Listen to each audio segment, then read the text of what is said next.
Welcome to స్వతంత్ర TV. నా పేరు రహీం. ముందుగా హెడ్లైన్స్ చూద్దాం. జగన్పై రాయిదాడి కేసు నిందితుడి బెయిల్పై నేడు తీర్పు. సతీష్ తరపున వాదనలు పూర్తి.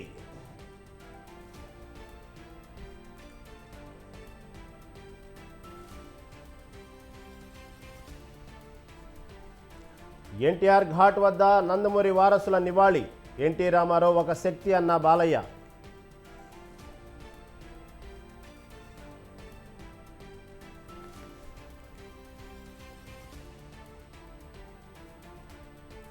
సంక్షేమ పాలనకు శ్రీకారం చుట్టిందే ఎన్టీఆర్. తెలుగు జాతి కోసం జీవితాన్ని అంకితం చేశారన్న బాబు.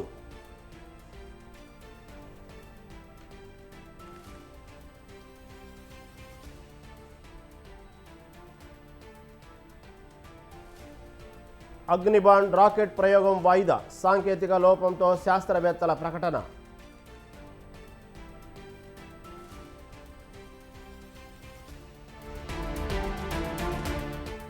ఇండిగో విమానానికి బాంబు బెదిరింపు.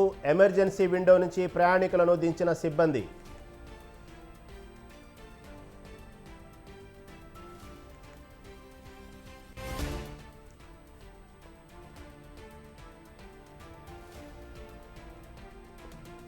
అమెరికాలో టోర్నడోల బీభత్సం. భారీ వర్షాలకు 19 మంది మృతి.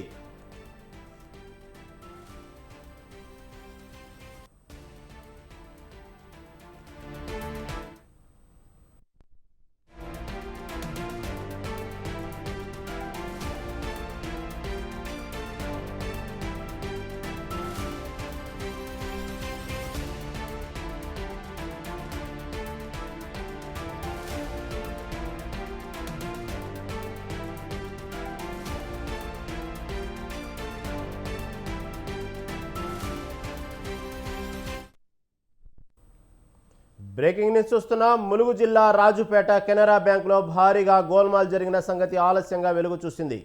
బ్యాంక్ అప్రైజర్ 1,38,00,000 విలువ చేసే 2 కిలోల బంగారాన్ని కొట్టేసి పరారయ్యాడు. ఇటీవల బ్యాంకు జరుగుతున్న వార్షిక ఆడిట్ క్రమంలో ఈ మోసం బయటపడింది. ఖాతాదారులు తాకట్టు పెట్టిన బంగారం నిల్వల్లో ఏమాత్రం పొంతన కుదరకపోవడంతో ఆడిట్ అధికారులు ఆరా తీశారు.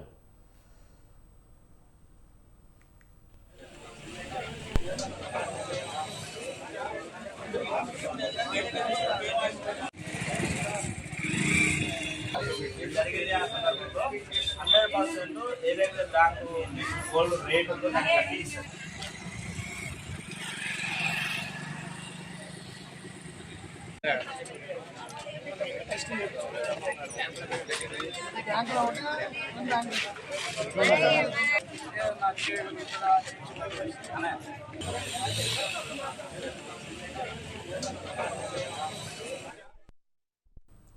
అయితే అది అప్రైజర్ పనేనని తెలుసుకున్న బ్యాంక్ మేనేజర్ అతని జాడ కోసం వెతకగా అప్పటికే భార్య పిల్లలతో ఉడాయించినట్టు తెలిసింది.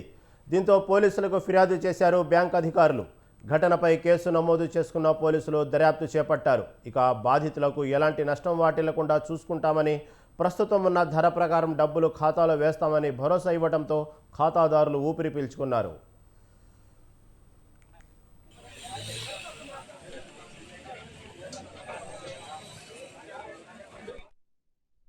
సమ్ మిస్హ్యాపెనింగ్ అయిపోయింది. So whatever it is happen 23 packets దాకా మనకు ఇట్స్ ఫౌండ్ రాంగ్. సో ఎవరెవరికైతే లాస్ జరిగిందో మేము బ్యాంక్ పరంగా మేము వాళ్ళకి రీప్లేస్ చేస్తాం. In the sense whatever loss has happened దానికి రీంబర్స్ చేయడానికి బ్యాంక్ తరఫున మేము సవిధాలుగా ప్రయత్నం చేస్తున్నాం. ఎట్లా రీప్లేస్ క్యాష్ ఏది మార్కెట్ వాల్యూ ప్రకారంగా వాళ్ళకి లాస్ కాకుండా మేము చూసుకుంటాం. ఎందుకంటే మా మెయిన్ ఇది మా బ్యాంక్ ఇది ఒక organisation and we don't want to tarnish our image. Bank image tarnish కాకుండా మా హెడ్ ఆఫీస్ నుంచి కూడా డైరెక్షన్స్ వచ్చాయి. In case if at all వాళ్ళు ఈ రోజు కూడా వచ్చినా కానీ వాళ్ళందరికీ మేము రీఎంబర్స్ చేసే ఫెసిలిటీ ఉంది. సో వాళ్ళని ఇంట్రెస్ట్ చేస్తాం. జ్యువెల్ అప్రైజర్ తీసుకున్నాము, ప్లస్ మనం అడ్వకేట్ వాళ్ళ వాట్ ఎవర్ ప్రికాషన్స్ తీసుకున్నామని తీసుకున్నాము. Correct agree. బట్ ఇదే కాకుండా ఇంకా జనరల్గా ఎవరైనా బ్యాంక్ మీద ఇబ్బంది అని అనిపిస్తే వాళ్ళు వచ్చి వాళ్ళ అకౌంట్స్ క్లోజ్ చేసుకోవచ్చు, రెడీగా తీసుకోవచ్చు. అది ఇక్కడ సమ్ మిస్హ్యాపెనింగ్ అయిపోయింది. So whatever it is happen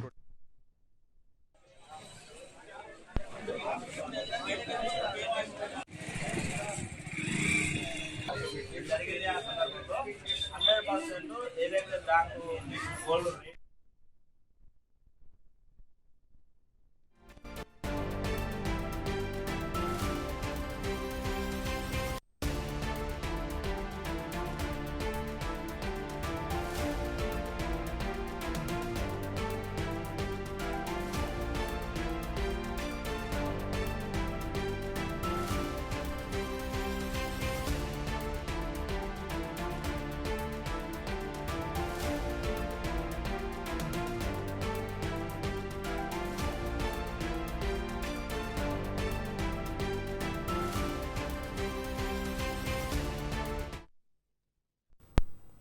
Telugu Desam party వ్యవస్థాపకుడు మాజీ ముఖ్యమంత్రి ఎన్టీ రామారావు 101వ జయంతి సందర్భంగా సినీ రాజకీయ ప్రముఖులు ప్రజలు ఆయనకు నివాళులర్పిస్తున్నారు. హైదరాబాద్లోని ఎన్టీఆర్ ఘాట్కు వచ్చి శ్రద్ధాంజలి ఘటిస్తున్నారు. ఎన్టీఆర్ ఘాట్ వద్ద ఆయన కుమారులు నందమూరి బాలకృష్ణ, నందమూరి రామకృష్ణ తదితరులు అంజలి ఘటించారు. ఈ సందర్భంగా ఎన్టీఆర్ సేవలను బాలకృష్ణ కొనియాడారు. ఎన్టీఆర్ అంటే ఒక శక్తి అని, తెలుగువారికి ఆయన ఆరాధ్య దైవమని అన్నారు. సాధారణ రైతు కుటుంబంలో పుట్టిన ఎన్టీఆర్ తొలుత చదువుకే ప్రాధాన్యత ఇచ్చారని చెప్పారు. ఎన్టీఆర్ అంటే నటనకు విశ్వవిద్యాలయమని అన్నారు. సినీ రంగంలో మకుటం లేని మహారాజుగా వెలుగొందుతున్న సమయంలోనే రాజకీయాల్లోకి వచ్చారని చెప్పారు. ఒకే పంథాలో వెళ్తున్న రాజకీయాలను మార్చారని గుర్తు చేశారు.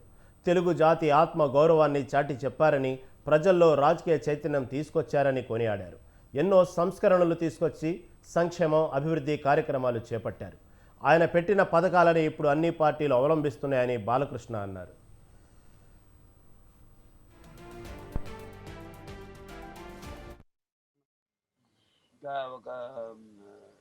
ఒక శక్తి ఆయన ఎన్నో సందర్భాల్లో చెప్పడం జరిగింది. ఎన్టీఆర్ అంటే కేవలం నందమూరి తారక రామారావు మాత్రమే కాదు, అంటే ఎన్నట్టు నటనాలయం, ఆయన ఇల్లు ఒక నటనాలయం, అందులో ఆయన ఒక నటరాజు, నటసింహుడు.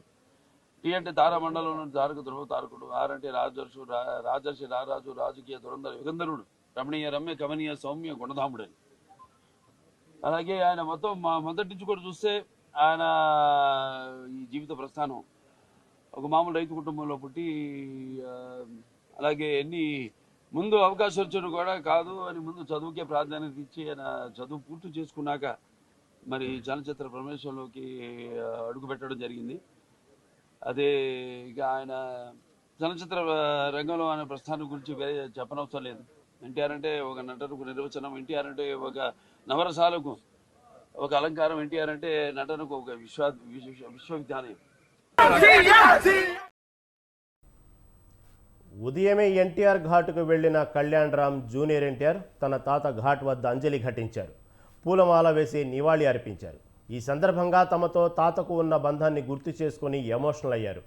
ఎన్టీఆర్ ఘాట్ దగ్గర junior NTR fans CM CM అంటూ నినాదాలతో హోరెత్తించారు.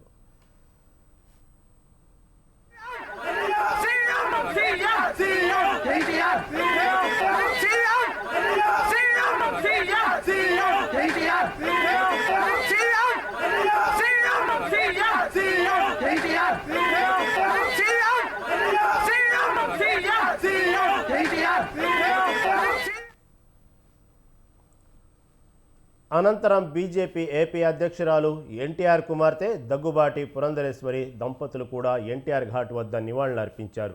ఎన్టీఆర్ అంటే ఒక పేరు, ఒక వ్యక్తి కాదు, ఒక సంచలనమని పురంధరేశ్వరి అన్నారు. తెలుగు ప్రేక్షకుల గుండెల్లో చెదరని ముద్ర వేసుకున్నారని చెప్పారు. రాజకీయాల్లో అడుగుపెట్టి నిరుపేదల కోసం సంక్షేమ పథకాలు తెచ్చారని గుర్తు చేసుకున్నారు.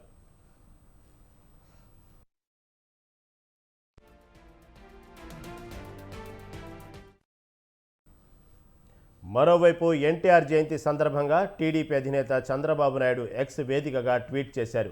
తెలుగు వెలుగు, తెలుగు జాతికి స్ఫూర్తి, కీర్తి అన్న ఎన్టీఆర్ అని చంద్రబాబు అన్నారు. ఆ మహనీయుడి 101వ జయంతి సందర్భంగా నివాళులర్పిస్తూ అన్నగారి సేవలను స్మరించుకుందామని అన్నారు. సమాజమే దేవాలయం, ప్రజలే దేవుళ్ళు అని త్రికరణ శుద్ధిగా నమ్మిన ఎన్టీఆర్ తెలుగుదేశం పార్టీ స్థాపనతో దేశంలోనే మొదటిసారిగా సంక్షేమ పాలనకు శ్రీకారం చుట్టారని చెప్పారు. తెలుగు జాతి వైభవం కోసం తన జీవితాన్ని అంకితం చేసిన అన్న ఎన్టీఆర్ ఆశయ సాధన కోసం ఆయన జయంతి సందర్భంగా ప్రతి అడుగు ప్రజల కోసం అనే సంకల్పం తీసుకుందామని చంద్రబాబు ట్వీట్ చేశారు.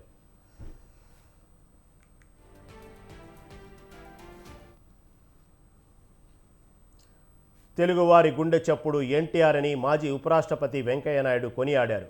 ఎన్టీఆర్ జయంతి సందర్భంగా వెంకయ్యనాయుడు నివాళులర్పించారు. తెలుగువారి ఆత్మ గౌరవ ప్రతీక ఎన్టీఆర్ అని వెంకయ్య అన్నారు. పురాణ పాత్రల్లో పరకాయ ప్రవేశం చేసి ప్రజలను మెప్పించారని చెప్పారు. రాజకీయాల్లోనూ నవశకానికి నాంది పలికారని తెలిపారు. ఎన్టీఆర్ దేశ రాజకీయ ముఖ చిత్రాన్నే మార్చేశారని కొనియాడారు. నిరంకుశ రాజకీయాలకు ఎదురొడ్డి నిలిచారని, గొప్ప సంస్కరణవాది అని వెంకయ్య తెలిపారు.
ఎన్నికల ఖర్చు కోసం బీఆర్ఎస్ అధిష్టానం ఫండ్ ఇచ్చింది. ఆ ఫండును ఖర్చు చేసి విజయం సాధించాలని ఆదేశించింది. అయినప్పటికీ బీఆర్ఎస్ పార్లమెంట్ అభ్యర్థులు ఖర్చు చేయలేదని పార్టీలోనే చర్చగా మారింది. అభ్యర్థుల తీరుపై పార్టీ అధిష్టానం అసంతృప్తిగా ఉందనే టాక్ నడుస్తుంది. బీఆర్ఎస్ హైకమాండ్ ఇచ్చిన ఫండును అభ్యర్థులు ఎందుకు ఖర్చు చేయలేదు? పరిస్థితులు అనుకూలంగా లేవని భావించే ఖర్చుకు వెనకాడారా? Watch the story.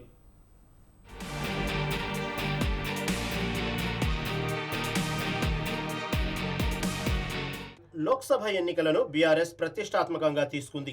రాష్ట్రంలో మెజార్టీ సీట్లు సాధించాలని ప్రణాళికలు రూపొందించింది. అందుకు అనుగుణంగా పార్టీ అభ్యర్థులకు ఎన్నికల నిబంధనల మేరకు బీఫామ్తో పాటు 95 లక్షల రూపాయల చెక్కులను కూడా అధిష్టానం అందజేసింది. అంతేకాకుండా పార్టీ పరంగా ఆర్థిక సహాయం అందించారు. రాష్ట్రంలో 17 పార్లమెంట్ సెగ్మెంట్లలో, అందులో కరీంనగర్, చేవెళ్ల, మెదక్, పెద్దపల్లి, ఖమ్మంలో పార్టీ నుంచి పోటీ చేస్తున్న అభ్యర్థులు పార్టీ ఇచ్చిన ఫండ్స్ను ఖర్చు చేయగా, మిగిలిన నియోజకవర్గాల్లో ఆశించిన స్థాయిలో పార్టీ ఫండ్ను ఎన్నికలకు ఖర్చు చేయలేదని చర్చ జరుగుతోంది. ఇదే విషయాన్ని పార్టీ నేతల నుండి బహిరంగంగానే టాక్ వినిపిస్తోంది.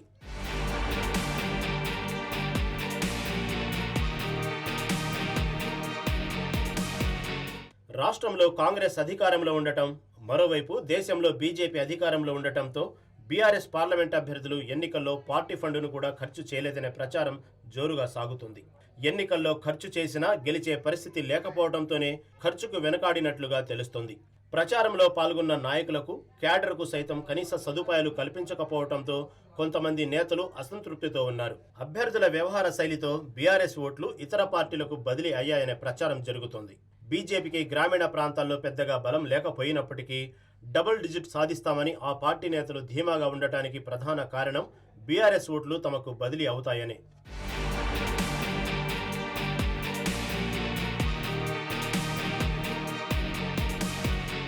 బీఆర్ఎస్ అధినేత కేసీఆర్ ను సీఎం రేవంత్ టార్గెట్ చేయడంతో ఎలాగైనా కాంగ్రెస్ ను ఓడించాలనుకున్న బీఆర్ఎస్ శ్రేణులు తమ ఓట్లను బీజేపీకి వేయడంతో పాటు పార్టీ కార్యకర్తలు, అభిమానులతోనూ ఓట్లు వేయించారనే ప్రచారం జరుగుతోంది. లోక్సభ ఎన్నికలు జాతీయ స్థాయి ఎజెండాకు సంబంధించిన ఎన్నికలు కావడం, బీఆర్ఎస్ అభ్యర్థులు గెలిచినా పెద్ద ఉపయోగం లేదని భావించిన ఓటర్లు ఆ ఓట్లను బీజేపీకే వేశారనే చర్చ జరుగుతుంది. బీఆర్ఎస్ అధిష్టానం ఎక్కువ స్థానాలు గెలుస్తామని భావిస్తున్నా అభ్యర్థుల తీరు ఎన్నికల ఫలితాలపై ప్రభావం చూపే అవకాశం ఉందని గులాబీ పార్టీ శ్రేణుల్లో టాక్ నడుస్తోంది.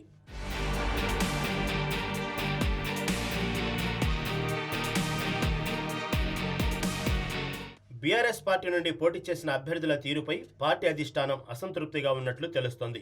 గెలుపే లక్ష్యంగా బీఆర్ఎస్ లోక్సభ ఎన్నికలకు వెళ్లింది. సామాజిక వర్గాల వారీగా టికెట్లు కేటాయించింది. లోక్సభ పరిధిలో ఎవరు బలంగా ఉన్నారని వివరాలు సేకరించి ఆ వర్గానికి టికెట్లు ఇచ్చింది. వారికి ఓటర్ల లిస్టు ప్రకారం ప్రణాళికలు రూపొందించింది. అభ్యర్థులు మాత్రం గెలిపించాల్సిన బాధ్యత కూడా పార్టీదే అనే ధోరణి అవలంబించి పార్టీ ఇచ్చిన ఫండ్ కూడా ఎన్నికల ప్రచారానికి ఉపయోగించలేదనే సమాచారం. ఇదే విషయంపై పార్టీ అధిష్టానం సైతం సీరియస్ అయింది. నమ్మిన వారికి టికెట్లు ఇస్తే పనితీరు బాగలేదని ఫీడ్బ్యాక్ సేకరించిన అధిష్టానం అసంతృప్తి వ్యక్తం చేసినట్లుగా చర్చ జరుగుతోంది. ఒకవైపు పార్టీ అధిష్టానం అధిక సీట్లు గెలుస్తామని పైకి చెప్తున్నప్పటికీ లోపల మాత్రం తమకు ఆశించిన మేర సీట్లు రావని అనుకుంటున్నారట. బీఆర్ఎస్ నుండి పోటీ చేసిన అభ్యర్థులు సైతం ఫలానా సీట్లలో ఇంత మెజార్టీ వస్తుందని స్పష్టంగా చెప్పలేకపోతున్నారు. పార్టీకి ఎన్ని సీట్లు వస్తాయి, పార్టీ అభ్యర్థులు ఏ మేరకు ప్రజల్లోకి వెళ్లారు, ఎంత మేరకు కష్టపడ్డారు అనే దానిపై బీఆర్ఎస్ అధిష్టానం లెక్కలు వేసుకుంటోంది.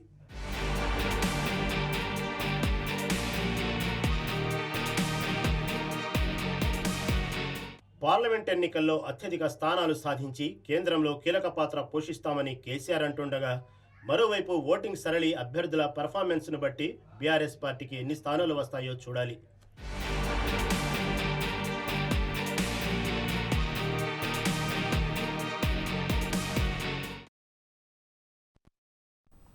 చివరి దశ ఎన్నికలకు ముందు ప్రధాని మోదీ ఇంటర్వ్యూలో మాట్లాడుతున్నారు. ఇప్పుడు ఆ లైవ్ చూద్దాం. मेरे परिवारजन उमंग और उत्साह के साथ मतदान के लिए आगे आए। उन्होंने मतदान करके दुनिया को एक मैसेज दे दिया है। जो लोग आशंकाएं करते थे उनको एक मैसेज दे दिया है। सर, ये क्या विंडिकेशन है 370 को जो आपने हटाया, इससे क्या लगता है कि आपका ये विंडिकेशन है कि जिस तरह से अब 370 ये सिर्फ ये 5-4 परिवारों का ही एजेंडा था जी। ये न कश्मीर की जनता का एजेंडा था, न देश के लोगों का एजेंडा था। ये अपने फायदे के लिए ये 370 की ऐसी एक दीवार बना के बैठे थे ताकि कोई झोंक न पाए, और कहते थे 370 हटेगी तो आग लग जाएगी, वो कहते थे 370 हटेगी तो कश्मीर चला जाएगा। आज ये सत्य हो गया कि 370 हटने के बाद ज़्यादा एकता की अनुभूति हो रही है, कश्मीर के लोगों का अपनापन ज़्यादा बढ़ रहा है, और इसलिए इसका सीधा परिणाम चुनावों में भी दिखाई देता है, टूरिज्म में दिखाई दे रहा है। G20 समिट वहाँ होती है, बड़े शान से कश्मीर ने उनका स्वागत किया पूरी दुनिया का, और इसलिए ये कैसे झूठी दीवारें खड़ी कर करके देश को टुकड़ों में देखा गया, इसका ये उदाहरण है, और उसको मैंने ध्वस्त किया है। सर, वेल्थ क्रिएटर्स को लेके भी बातचीत, एक नैरेटिव आता है कि कभी राहुल गांधी जी बोलते हैं कि आप कुछ परिवार को आप बढ़ा रहे हैं, अभी आपने हाल में उनको बोला, तो क्या लगता है कि देश में जो वेल्थ क्रिएटर्स हैं उनको ही उन पर राजनीति होनी चाहिए? मैं फिर कहता हूँ, जो लोग ये कूड़ा कचरा फेंक रहे हैं उनको पूछो ये तुम कहाँ से लाए हो, उनसे बात करो भाई, आप उनसे तो कुछ पूछते नहीं हो। और इसलिए मैं समझता हूँ कि ये चर्चाएं उनके साथ करें तो ज़्यादा अच्छा होगा। सर, उड़ीसा में अभी चुनाव होने हैं अभी हाल में, उधर आपकी देखा जाए तो काफ़ी अच्छे संबंध थे नवीन पटनायक जी के साथ, उन्होंने कई मुद्दों पर आपको सपोर्ट किया। अब आप लोगों का अलायंस नहीं है और आपस में एक दूसरे से लड़ रहे हैं, किस तरह से आप देखते हैं? हिंदुस्तान के सभी राजनीतिक दलों के नेताओं के साथ हमारे संबंध अच्छे ही हैं, और लोकतंत्र में हमारी दुश्मनी नहीं होती है, संबंध अच्छे होने ही चाहिए। अब सवाल ये है कि मैं मेरे संबंधों को संभालूं कि उड़ीसा के भाग्य की चिंता करूं। तब मैंने रास्ता चुना कि मैं उड़ीसा के उज्जवल भविष्य के लिए अपने आप को खपा दूंगा।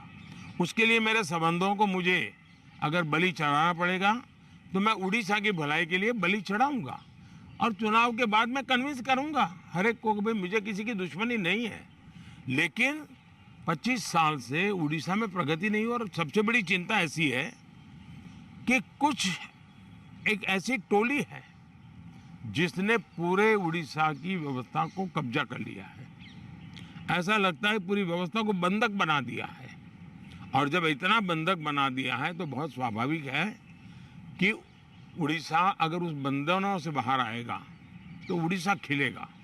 उड़ीसा की अस्मिता का सवाल है, इतने प्राकृतिक संसाधन है उड़ीसा के पास, एक समृद्ध राज्य के गरीब लोग देख करके दुख होता है।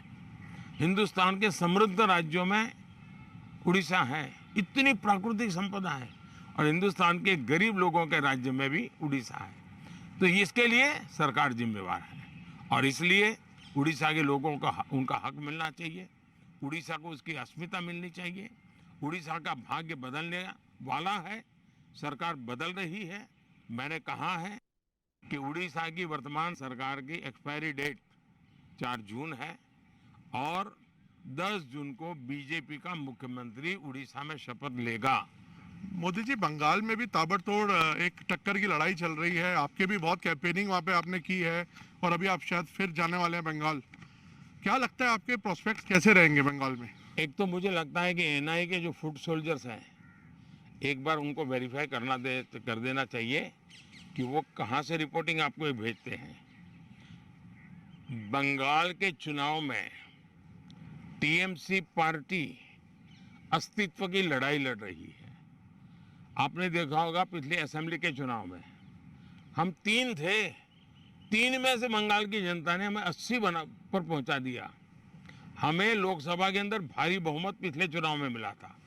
इस बार पूरे हिंदुस्तान में द बेस्ट परफॉर्मिंग स्टेट कोई होगा तो पश्चिम बंगाल होने वाला है। भारतीय जनता पार्टी को सर्वाधिक सफलता पश्चिम बंगाल में मिल रही है, और पश्चिम बंगाल का चुनाव एक तरफा है, जनता जनार्दन उसको लीड कर रही है, और उसके कारण सरकार में बैठे हुए लोग, टीएमसी के लोग बौखलाए हुए हैं, लगातार हत्याएं हो रहे हैं, हमले हो रहे हैं, भाजपा कार्यकर्ताओं को चुनाव के पहले जेलों में बंद कर दिया जा रहा है।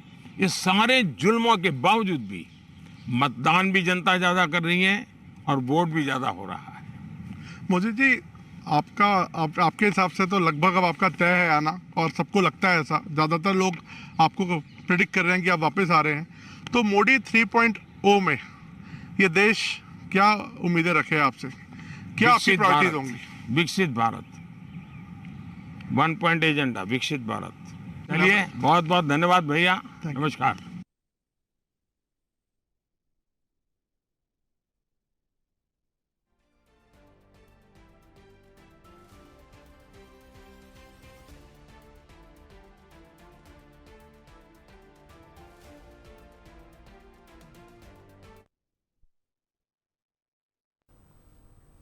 లోక్సభ ఎన్నికల్లో బీజేపీకి పరోక్షంగా బీఆర్ఎస్ సహకరించిందా? గెలుపు అవకాశాలు గులాబీ పార్టీకి కాస్త కష్టమేనన్న అంచనాల మధ్య కారు పార్టీ లోపాయికారికంగా కమలం పార్టీకే తమ ఓట్లు పడేలా వ్యూహరచన చేసిందా? ఇప్పటికే బీజేపీ బీఆర్ఎస్ ఒకటేనని కాంగ్రెస్ పార్టీ విమర్శలు గుప్పిస్తున్న వేళ ఇందులో ఎంత మేరకు వాస్తవం ఉంది? శత్రువుకు శత్రువు మనకు మిత్రుడేనన్న సామెతను కారు పార్టీ నేతలు ఫాలో అయ్యారా? అసలు బీఆర్ఎస్ ఎందుకు ఇలా చేసింది? ఇందులో ఏదైనా మతలబు ఉందా, లేదంటే దీర్ఘకాలిక వ్యూహం ప్రకారమే బీఆర్ఎస్ ఇలా చేసిందా?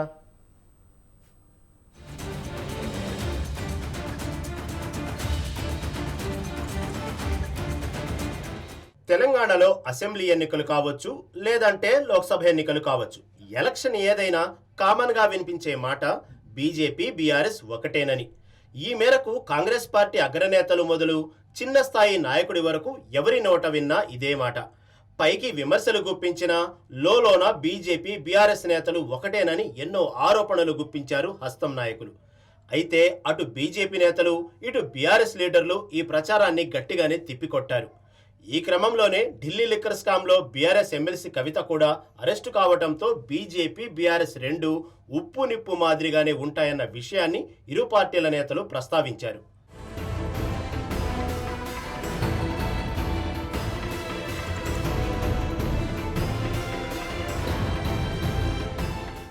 అయితే అవన్నీ కాస్త పక్కన పెడితే శత్రువుకు శత్రువు మనకు మిత్రుడేనన్న సామెత లోక్సభ ఎన్నికల్లో కనిపించిందన్న వాదన బలంగా వినిపిస్తోంది. తెలంగాణ శాసనసభ ఎన్నికల్లో ఓడిపోవడంతో బీఆర్ఎస్ అధికారాన్ని కోల్పోయింది. దీనికి తోడు సీఎం రేవంత్ రెడ్డి ఆపరేషన్ ఆకర్ష్ ప్రారంభించడంతో గులాబీ పార్టీ ఆత్మరక్షణలో పడిపోయింది. ఒకరి తర్వాత మరొకరన్నట్లుగా పలువురు కీలక నేతలు కారు దిగి హస్తం గూటికి చేరారు. దీంతో బీఆర్ఎస్ బలహీనంగా మారిపోయింది. ఆ ఫలితం లోక్సభ ఎన్నికల్లో స్పష్టంగా కనిపించింది. పార్టీ తరపున పోటీ చేసేందుకు గట్టి అభ్యర్థులు అన్ని స్థానాల్లో దొరకని పరిస్థితి. పైగా అధికార పక్షంగా కాంగ్రెస్ పార్టీకి అడ్వాంటేజీ ఉండటం గులాబీ పార్టీకి మైనస్గా మారింది.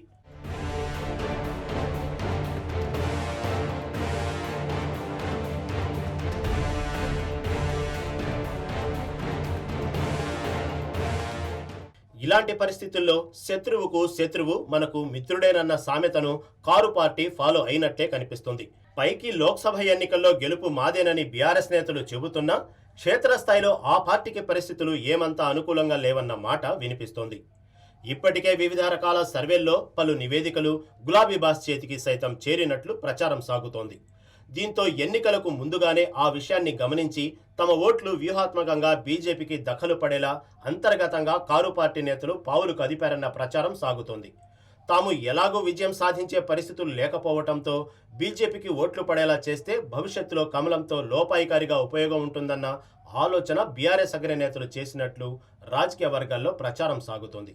అదే సమయంలో తమ ఓట్లు హస్తానికి ఎట్టి పరిస్థితుల్లోనూ పడొద్దన్న వ్యూహం కూడా ఇందులో దాగుందన్న మాట వినిపిస్తుంది.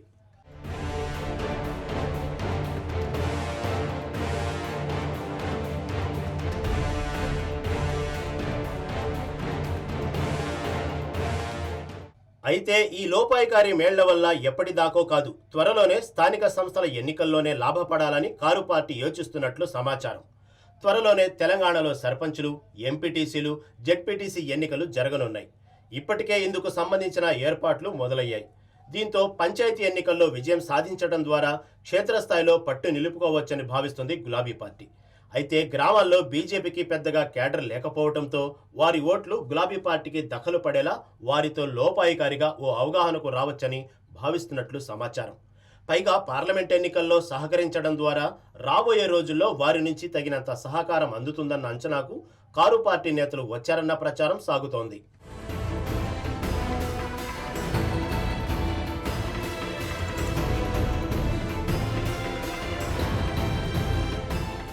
పైకి ఎవరికి వారు లోపాయికారి అవగాహన సహకారం లేదని చెప్పినా క్షేత్రస్థాయిలో మాత్రం జరిగింది ఇదేనని రాజకీయ వర్గాల్లో జోరుగా ప్రచారం సాగుతుంది.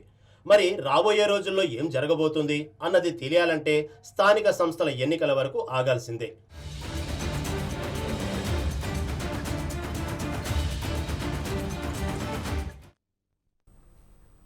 కర్నూలు సమీపంలోని పెద్దపాడు వద్ద ఆర్టీసీ బస్సు బోల్తా పడింది. తెల్లవారుజామున ఎమ్మిగనూరు వైపు నుంచి కర్నూలుకు వస్తున్న బస్సు పెద్దపాడు వద్ద అదుపు తప్పి బోల్తా పడింది. ఈ ఘటనలో బస్సు కండక్టర్తో పాటు పలువురు ప్రయాణికులకు తీవ్ర గాయాలయ్యాయి. కండక్టర్ పరిస్థితి విషమంగా ఉంది. గాయపడ్డ ప్రయాణికులను కర్నూలు ప్రభుత్వ హాస్పిటల్కు తరలించారు. ప్రమాద సమయంలో బస్సులో 15 మంది ప్రయాణికులు ఉన్నారు. క్రేన్ సహాయంతో బస్సును అక్కడి నుంచి తరలించారు. ప్రమాదానికి అతివేగమే కారణమా లేక నిద్రమత్తు అనే కోణంలో పోలీసులు విచారణ చేస్తున్నారు. పోలీసులు కేసు నమోదు చేసుకుని దర్యాప్తు చేస్తున్నారు.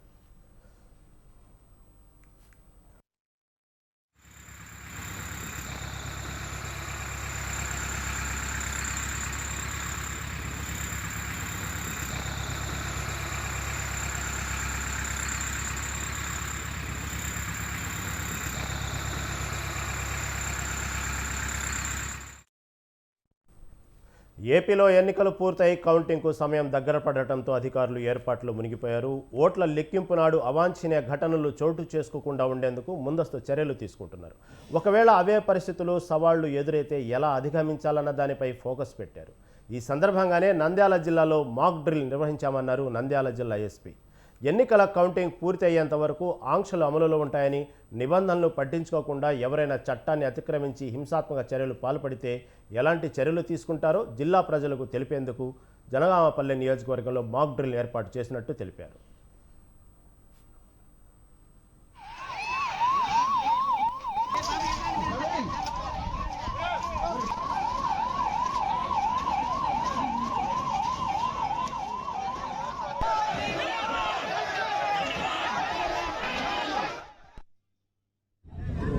ప్రదర్శించబడింది మాక్ డ్రిల్ అన్నమాట. శాంతి భద్రతలకు విఘాతం కల్పించి దౌర్జన్యకాండలు జరిగినప్పుడు ప్రభుత్వ ప్రజల ఆశలను కలిగించినప్పుడు అదుపులో తేవడానికి ఈ విధమైన మాక్ డ్రిల్ అనేది ఒక నమూనా డ్రిల్ అనమాట. ప్రొసీజర్ ప్రకారంగా అందరూ కూడా రైట్ గేర్ ఎక్విప్మెంట్లో ఉంటారు. మాకు మిమ్మల్ని ప్రొటెక్ట్ చేసుకుంటూ అవతల వాళ్ళ అదుపులో తీసుకొస్తూ శాంతి భద్రతలని అదుపులో తీసుకొచ్చే ఒక క్రమమైన చర్య. దీన్ని ఇది ఒక హెచ్చరిక లాంటిది అనమాట. మేము అన్ని రకాలు కూడా సిద్ధంగా ఉన్నాం, ఎక్విప్డ్గా ఉన్నాం. ఎక్కడ కూడా వైలేషన్ చేసి 144 వైలేషన్ చేసి విధ్వంసానికి ఎవరైనా దిగుతామంటే ఇంటి పరిస్థితిలో వాళ్ళని రోడ్డు. ఇవి ఇప్పటివరకు updates. More updates keep watching స్వతంత్ర.